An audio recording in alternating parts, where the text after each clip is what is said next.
friends, and welcome to my new series, aptly titled Books I Read Because of TikTok. So, if you followed along with my reading vlogs, you have definitely heard me talk about how I saw this book on TikTok and I got sucked in and I picked it up, and sometimes they're Kindle Unlimited books and I'm like, oh, I could read this story, this seems interesting, and I have gotten book recommendations off of Book Talk. And there's been a couple of books that I've seen and I've kind of read the story and been like, this is not the best book that I have read, but it's also not the worst book I've read.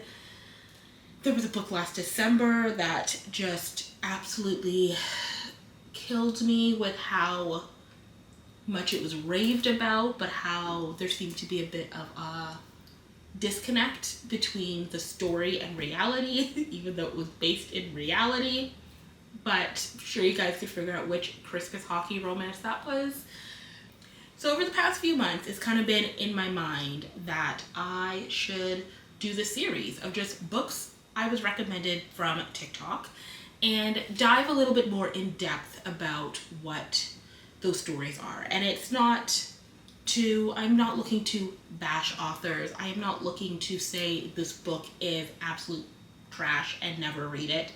But I do need to have a conversation with you guys about some of these books that are very, very popular, especially in the romance genre, that are just a little bit, have me raising my eyebrows a little bit and wondering why we are recommending this so much. And to be absolutely clear, my criteria for this is if an author is promoting their book and I happen to read said author's book off of their promo, they're not going to be included in this.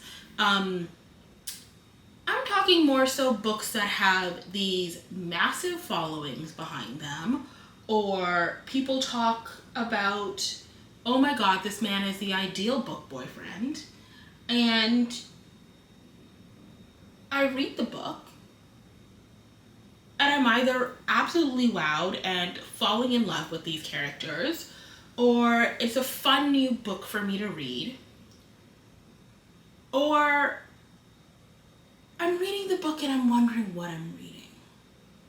So to start off, we're actually going to start off with a series which I have mentioned reading book one before, and I kept seeing it pop up and everyone's talking about how amazing the series is.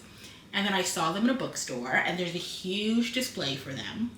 So I decided that I was going to finish the Playing for Keeps series. And by finish, I mean I'm reading book 1 to 3. I've read book 1 to 3.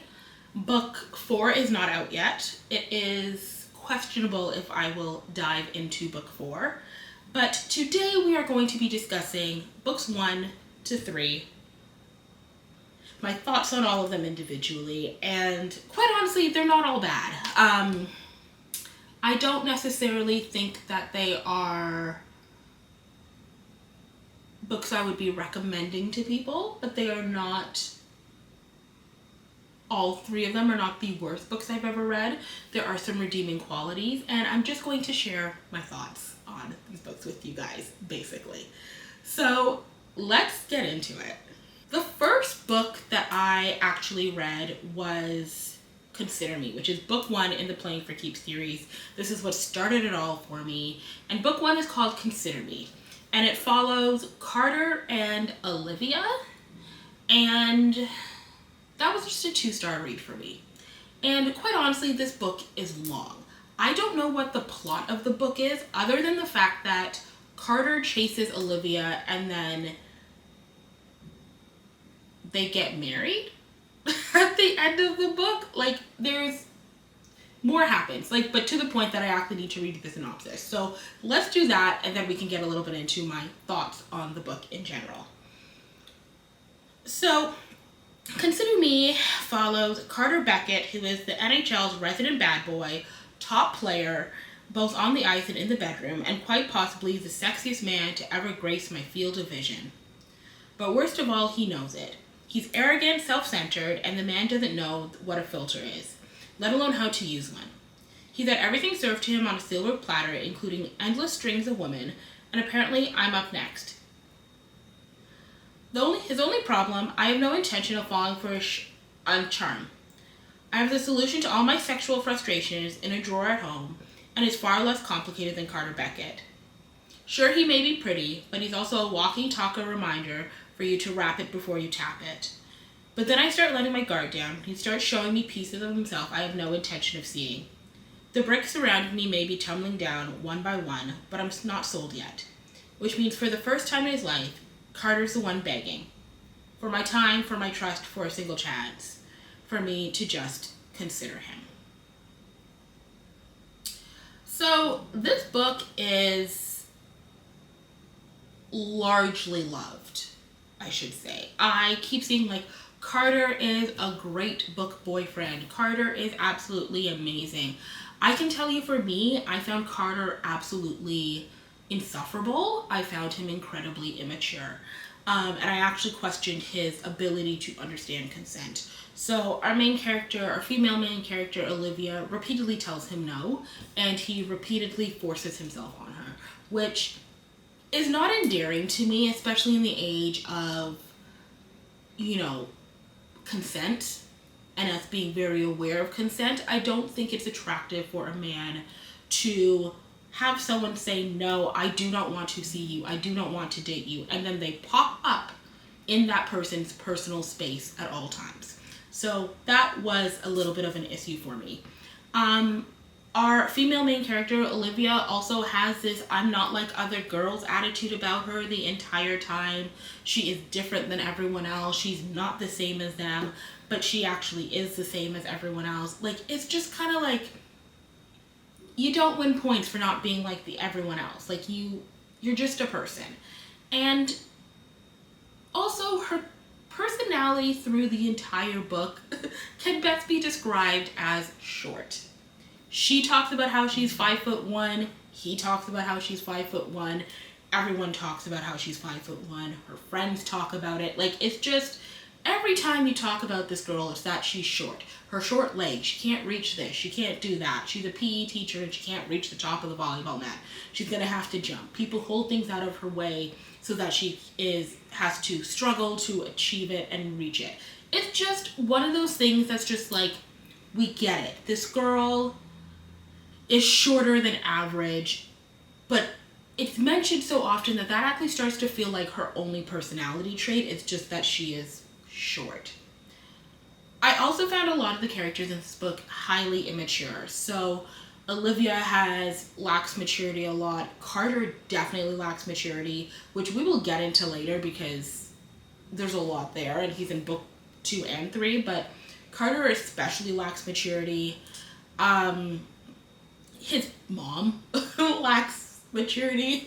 And I say that, like, I remember there was distinctly the scene where he is sitting in his mom's house and Olivia calls him, and his mom is sitting on the ground and, like, bumps over on her butt over to him and then hugs his leg. And then they describe her bouncing around the room on her butt while sitting, like, crisscross applesauce. Like, I'm sorry. It was just like, it just screamed like, are you okay? Like, why are we behaving this way? Like, you are a grown-ass adult. So that was kind of like my main struggle with it. I also found that Carter, a little bit in this book, was very overbearing in the sense that he would do these things and it would be like, oh, he's just very protective. He's going to make her drive his car. He's going to do this. He's going to do that. But it's like overbearing and overstepping sometimes in a way that's not necessarily like, I'm looking to help you out. It comes across a little bit more as I'm looking to control you. And I had that feeling through this book a little bit, like, ooh, I don't know. There was like a lot of red flags with Carter here. Like, he's not exactly as this great romantic person that he's being portrayed as, but he's just kind of like there. Like, I didn't really love him, and I didn't really love Olivia either. I actually didn't get to know Olivia because, again, all I really remember about her is that she's short. Like, that's her personality. She's short and she's not like other girls, but like we don't really see like how she's not like other girls. She's just not like other girls. She likes sweets and candies and goes to a bakery. Like, it's just, and likes pumpkin spice lattes and other drinks from a coffee shop. Like, it's just there, like it's just said, but it's just lacking a little bit of substance and a little bit of character development and growth for her. I also found this book exceptionally long. So it really is only like 500 and something pages, which admittedly for a romance book is kind of on the longer end of things. And I'm not opposed to long books. Like, what The Wall of Winnipeg and Me is one of my favorite books. That is definitely a long, slow burn. It is thick. But this book was just long in the sense that I remember reading it and hitting the 20% mark. And like, I had been reading for so long that I was so certain that I was like almost done this book. And at one point I was like, oh, maybe there's not going to be a third act breakup in this book. And reading and reading and reading, and then realizing I was only 20% in. Like, so many things happen in this book in terms of just like pages and then also like meetings and encounters with each other that you think that you are done. Like, it's just long. And it felt like a chore to read because it's also so repetitive. Like, she goes to school, she teaches at the school, she comes home, he comes over, they go to his house, they go to dinner, he chases her, rinse and repeat. And it's just kind of like, why are we repeating the same thing over and over and over again? There's no real advancement in the story. It's just multiple pages of the same thing happening day in, day out, and just like time that they're spending together. And I really do feel as if the book needed a little bit of editing so that, you know, we could talk about how she's going to school and they have this date and they run into each other at a coffee shop, or he stalks her at a coffee shop, and all these things. But I also need the story to advance. Like, we could say they continue seeing each other and then 2 weeks later, like, it doesn't only, I don't need to literally read every single thing that they do, because that's how you end up with a 500-page book that's actually kind of like boring. So there was that. I also really struggled with, as someone who has previously worked with children and managed facilities that dealt with children very heavily and had to be very up to date on child protection laws, Olivia's relationship with her students gave me the ick. And I just couldn't help but feel like she was seconds away from catching a case for her behavior with her students. She has, yes, she's a PE teacher, but she has a male student who was repeatedly hitting on her, who was repeatedly flirting with her, who tries to touch her, and there's multiple lines where she talks about how she wants to be like the cool teacher, so she doesn't really like play the heavy or shut him down. She just kind of laughs and brushes him off. But this student is like, hey, after the winter break, I will be 18. My birthday is in December, so, you know, January, it's on. And she's just like, oh, haha, oh, you're so funny. That's great. Like, not gonna happen, but that's funny. And it's like, no, like, that's an instance where you go, absolutely not. I'm not dating my student. And you shut that down. You don't leave the door like cracked for this kid so he thinks that there's some chance that he might have the opportunity to date his teacher. Like, it's just blurred lines that she never really like hits. They also talk about her best friend Kara just flouncing into the school one day and just, or multiple times, and taking over her class. Kara, who is not a teacher, who, as far as we know, has not had a police record check or anything else, just comes into the school and just like shuts it down and this class, and, you know, dismisses the class for the kids to do whatever so she can hang out and chat with her friend. Like, okay.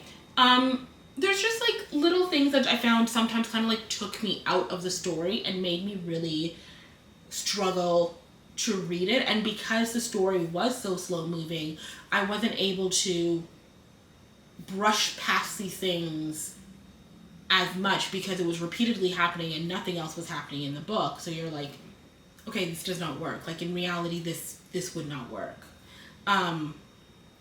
So yeah, it was just kind of like odd to me, I think.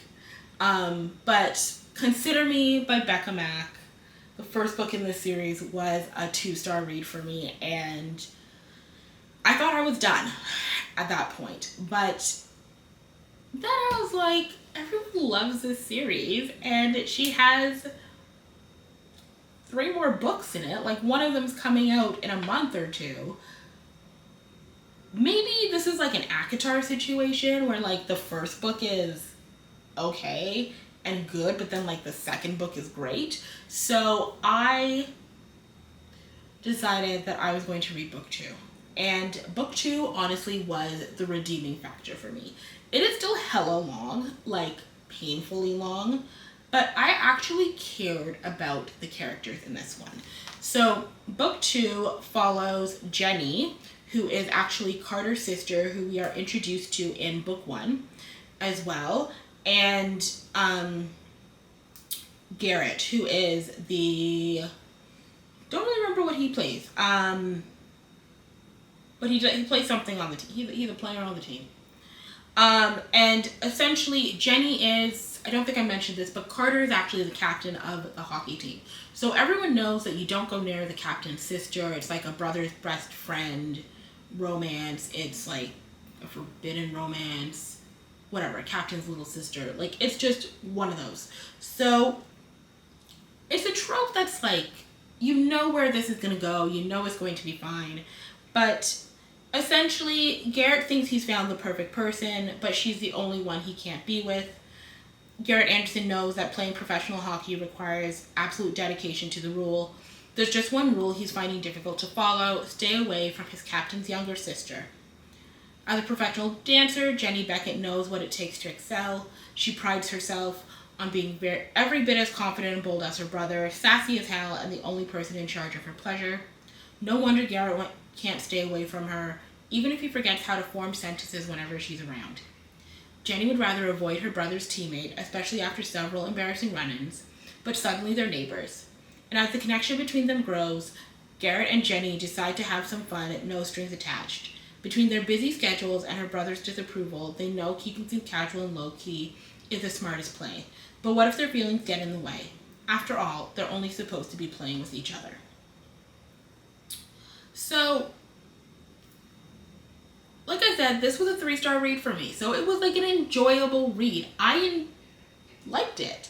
But there were still issues. I found the book was very long, and my issues with Carter just ramped up. So because this book is about his sister, he does still play a very central role in the story, and you never really get away from him. So it's a dual point of view book, like the previous one. I believe all her books are going to be dual point of view, but you run into Carter when you're reading Jenny's perspective, and we hear about Carter when we are in Garrett's perspectives.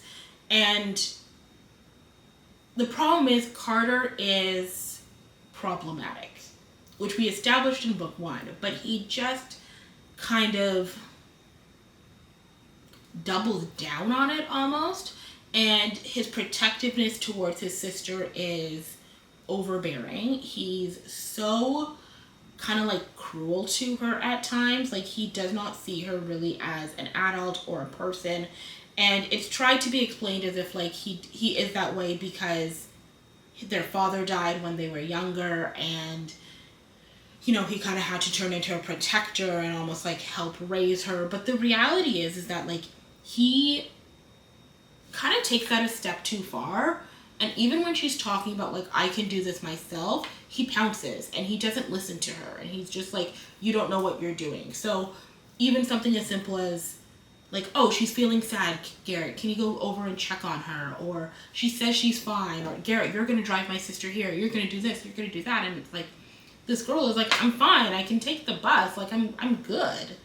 And he's like, no, you're not. Like, you don't know what you're talking about. Or she loses this stuffed animal that is so precious to her because her father gave it to her, and she has a locket with her father's picture in it that he also gave her, and she ends up losing this teddy bear, and Garrett kind of is like, oh, I'm sorry you lost it, like that sucks, and just kind of like brushes it away and kind of ignores her feelings about this thing that's actually very like important to her. And it just kind of like doesn't feel great. He's also still hella immature throughout the entire book. He acts like a child. And, you know, I really just didn't understand the appeal of Carter. So I found that every time he was on page, I was like skimming through the section. I was getting irritated, and I really just wanted to get back to the other friends in the friend group. I wanted to know about like Jenny. Like, I love Jenny and her thoughts and her like her confidence. That was very quiet. Like, she was confident in herself, but also really struggled with insecurity when she was around some of her classmates at school who kind of went out of their way to really tear her down and diminish her.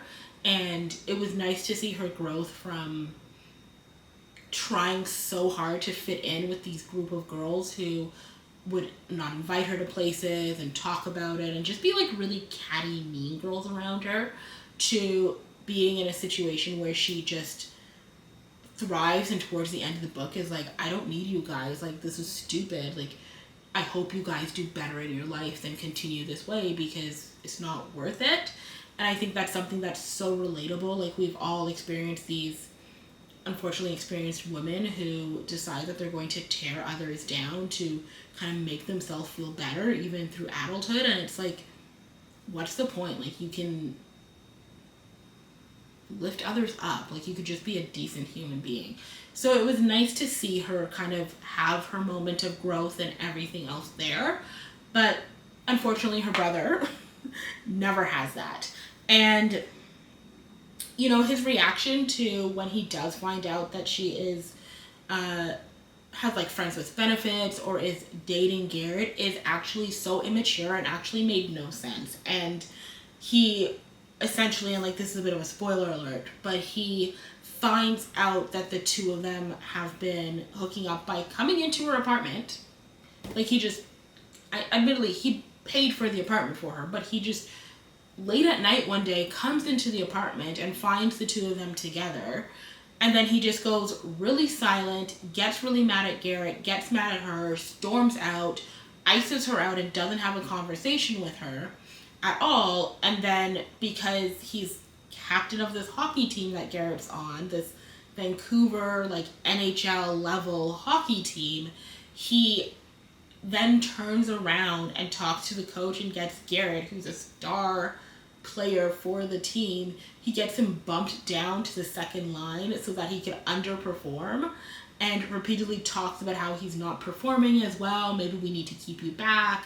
And he essentially just like hamstrings him for an extended period of time after this one conversation with the coach. And it makes no sense on many ways. Like, why are you letting, like, it's so immature to let your personal feelings affect your professional life, especially since it's not just him. They talk repeatedly about how he is a great captain of this hockey team, but he's making a decision emotionally that's not really benefiting the team at all. Like, they lose games because Garrett is not playing in his regular position, and like the lines are all messed up, and it's just kind of like, what's the point? Like, this makes no sense, and like it's so irrational. And I also don't really see, like, you cannot tell me that an NHL level coach is letting some player just be like the captain, be like, I don't want to play beside this person anymore because he's dating my sister, and just goes with it. Like, come on.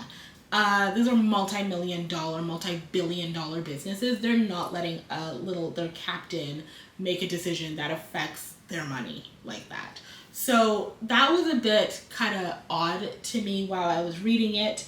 And one thing that I clued into is that he never actually apologizes to Jenny. So he has a conversation with Garrett about him dating his sister and kind of apologizes to him and is like, okay, fine, like, I'll deal with this.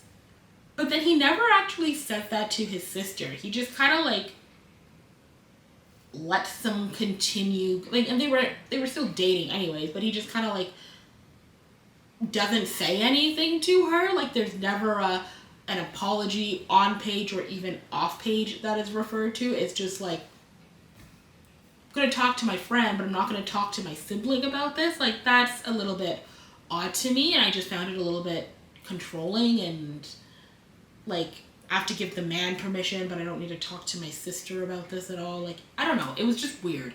And I can't really articulate it, but it just came across really, really weird to me that he never actually apologized to either of them, really. But he spoke more to Garrett than he ever said a word about it to Jenny, which he really should have spoken to Jenny about it.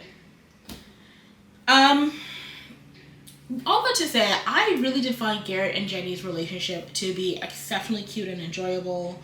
I found that it was so cute how they were doing their little, like, time in their apartments, and, you know, being very, like, this is very just, like, for our pleasure, and we're not dating or anything else, but those feelings kind of slowly grew, and they also started opening up to each other about things. I loved how Garrett was like, you know, I'm going to look out for you in a non-overbearing way, and would do really simple things like just show up with a drink for her at the end of the day because it's the middle of winter and she's leaving, so here's a drink after school. Or how he was, you know, I'm so sorry I can't see your recital, and she's sad because she has invited him to go watch her recital, and he's like, but I did look it up and there's a live stream link and I'm going to watch it with the live stream link. Or something as simple as, you know, you don't drink,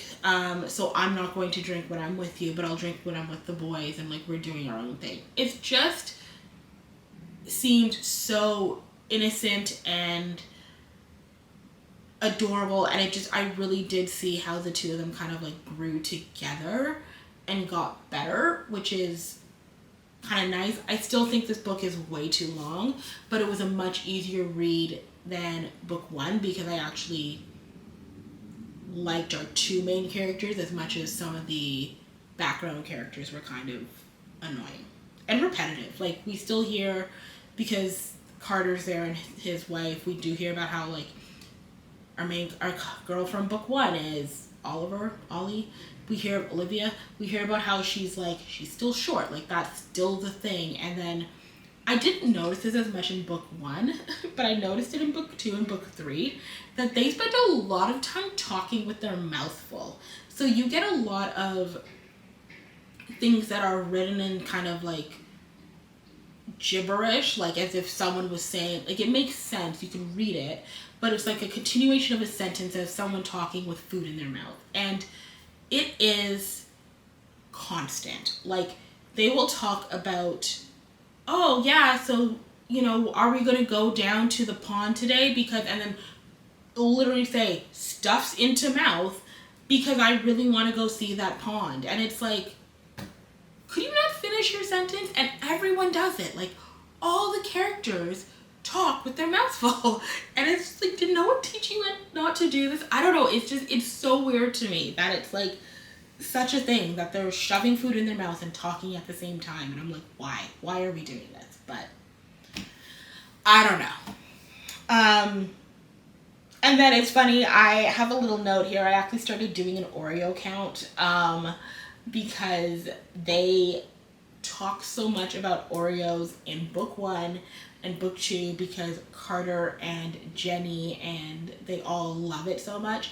I literally looked up how many times the word Oreo was in this book, and quite honestly, in book two, so in this one, Play With Me, it is listed 27 times they talk about Oreos, and in book one it is listed 36 times. And I was like, I never want to hear about an Oreo again. It was too much. And I like Oreos, but I was like, this is too much. Like, we're good. We don't need to hear about Oreos anymore. And then after all of that, I read book 3, Unravel Me. And shockingly, this book is maybe a little bit shorter than book 1 and book 2. It still clocks in at like over 500 pages, but it reads faster, if that makes more sense. I don't know if it's just like because it's book 3, our author has figured out pacing a little bit to not make the book feel like a chore. But it's still long. Like, still 500 pages is quite long for this book. But I enjoyed it, not as much as Play With Me, but it is a 2-star book for me. Just kind of like when I looked at all of the different things, it just came out to 2.5-ish. It's kind of like where it's falling for me on the scale. And book 3 follows Adam and... See, like, the problem is I can't even remember these characters' names, honestly. But it follows Adam and Rosie. So the synopsis basically is, can he leave the past behind to forge the future he's always wanted? When it comes to dating, Adam Lockwood wouldn't know luck if it hit him in the face. After a failed relationship and a string of dates gone wrong, the thought of being vulnerable with someone is terrifying. Most women only see his fame. But when his dog runs into Rosie Wells, a beautiful woman with a blush as pink as her hair, she doesn't seem to have a clue who he is. And Adam seizes the opportunity as a chance to finally be himself. Rosie has her hands full as a single mother and a 4th-year veterinarian student, and she certainly wouldn't know a hockey player if she ran into one. She doesn't have time to date, and she's fiercely protective of her little family. But when a chance encounter leads her to Adam, she knows it's worth risking her heart. The only problem, Adam is used to wearing a mask. He's a goalie after all. And as he holds onto a secret that threatens to unravel him and destroy his new family, they're both at risk at losing more than ever before. So, it was good. Like I said, it read faster than the other 2. Like, I looked down at one point, I was like, oh, we're like 40% in. My one thing is, there was like I thought I was done at one point, and then realized because there was like this massive conflict and things happen and they kind of like break up and come back together. Like, I thought there's a 3rd act breakup at like 30% into this book.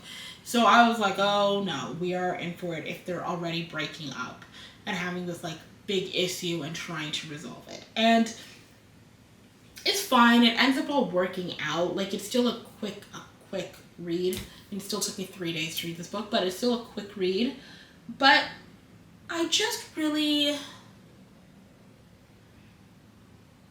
struggled a little bit again with like the story and the pacing and everything else. And I think it felt a little bit better because, you know, my boy Carter, who I'm just loving to hate in this video right now, but Carter is not in it as much. We only really encounter Carter when we have Adam's point of view, because Carter actually does not meet our female main character Rosie until like maybe the last 20% of this book, because essentially the secret that Adam is hiding is that he's a famous hockey player. So it happens kind of majority of the book happens in the off season for the hockey team. So it is kind of like spring, summer-ish. Adam meets Rosie on a hiking trail while she's walking with this dog who is from the shelter that she absolutely loves. She gets bowled over by his dog, Bear. They kind of go on dates. She reveals to him that she has a child who's just 15 months.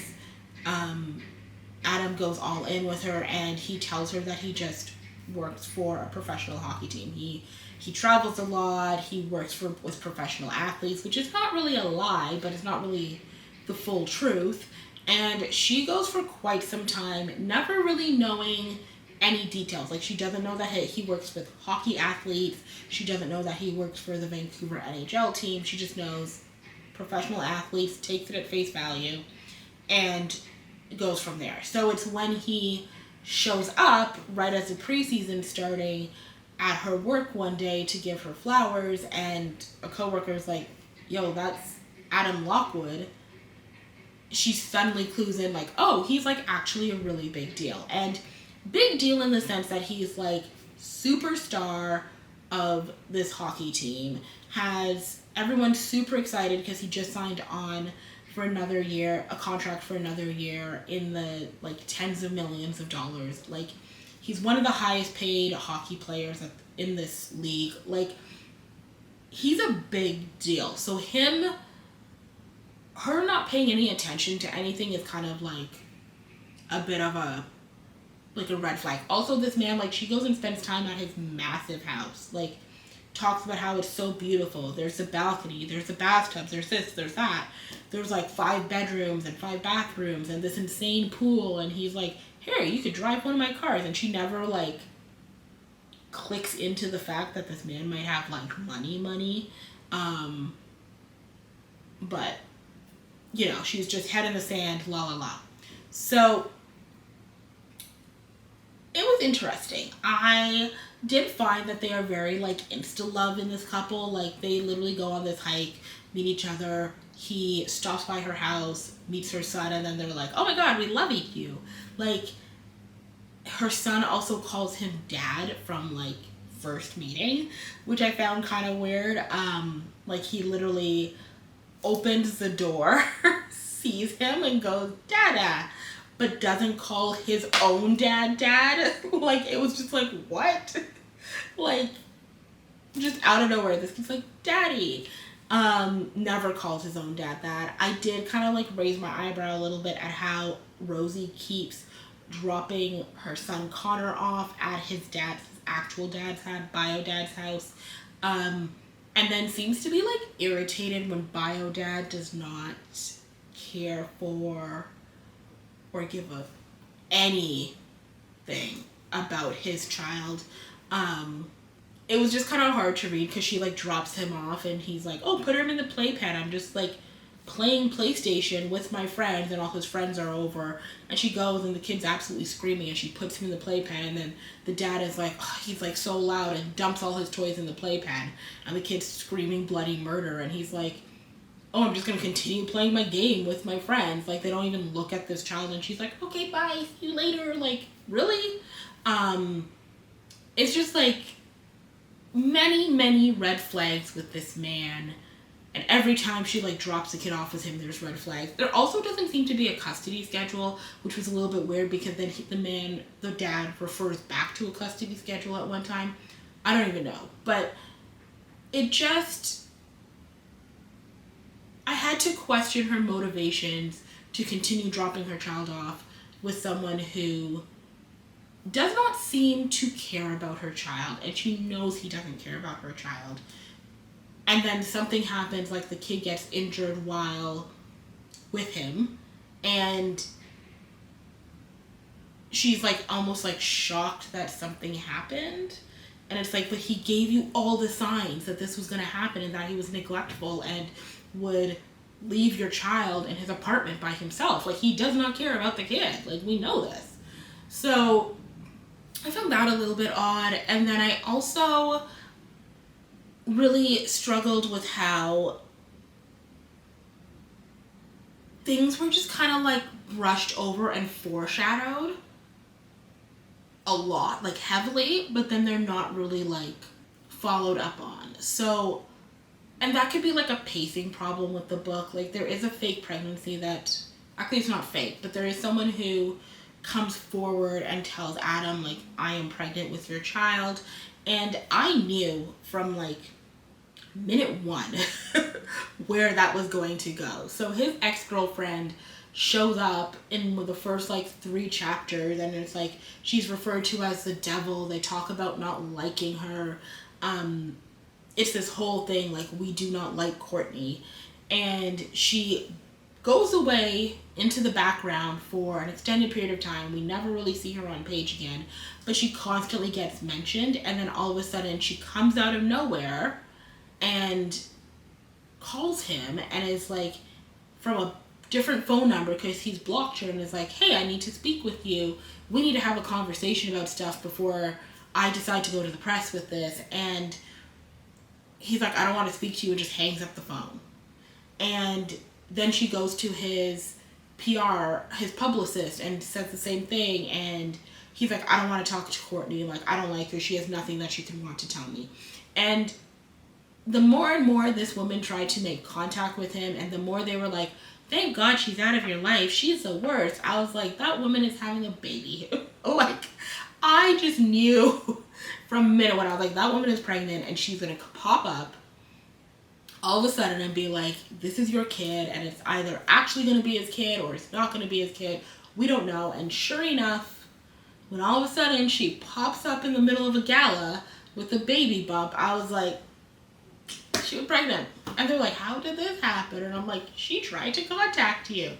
So it was just like obvious, I think. And I think it was obvious with them, kind of everything else that they do. Like, they end up adding to their family. They add people and animals to their family, and it's just kind of like so obvious that they're about to do it. And I just